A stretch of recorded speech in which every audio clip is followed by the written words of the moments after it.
एक बार एक राजा शिकार के उद्देश्य से अपने काफिले के साथ किसी जंगल से गुजर रहा था। दूर दूर तक शिकार नजर नहीं आ रहा था। वे धीरे धीरे घनघोर जंगल में प्रवेश करते गए। अभी कुछ ही दूर गए थे कि उन्हें कुछ डाकुओं के छिपने की जगह दिखाई दी। जैसे ही वे उसके पास पहुंचे कि पास के पेड़ पर बैठा तोता बोल पड़ा, पकड़ो पकड़ो, एक राजा आ रहा है। इसके पास बहुत सारा सामान है, लूटो लूटो, जल्दी आओ जल्दी आओ। तोते की आवाज़ सुनकर सभी डाकू राजा की ओर दौड़ पड़े। डाकुओं को अपनी ओर आते देखकर राजा और उसके सैनिक दौड़कर भाग खड़े हुए। भागते भागते कोसों दूर निकल गए। सामने एक बड़ा सा पेड़ दिखाई दिया।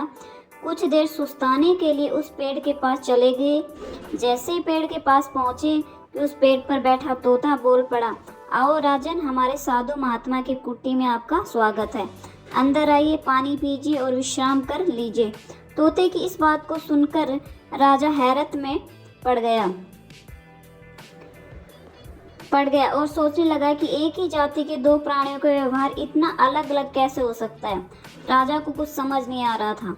वह तोते की बात मानकर अंदर साधु की कुटिया की ओर चला गया। साधु महात्मा को प्रणाम कर उनके समीप बैठ गया और अपनी सारी कहानी सुनाई और फिर धीरे से पूछा, ऋषिवर, इन दोनों तोतों के व्यवहार में आखिर इतना अंतर क्यों? साधु महात्मा धैर्य से सारी बातें सुनी और बोले, ये कुछ नहीं राजन, बस संगति का असर है।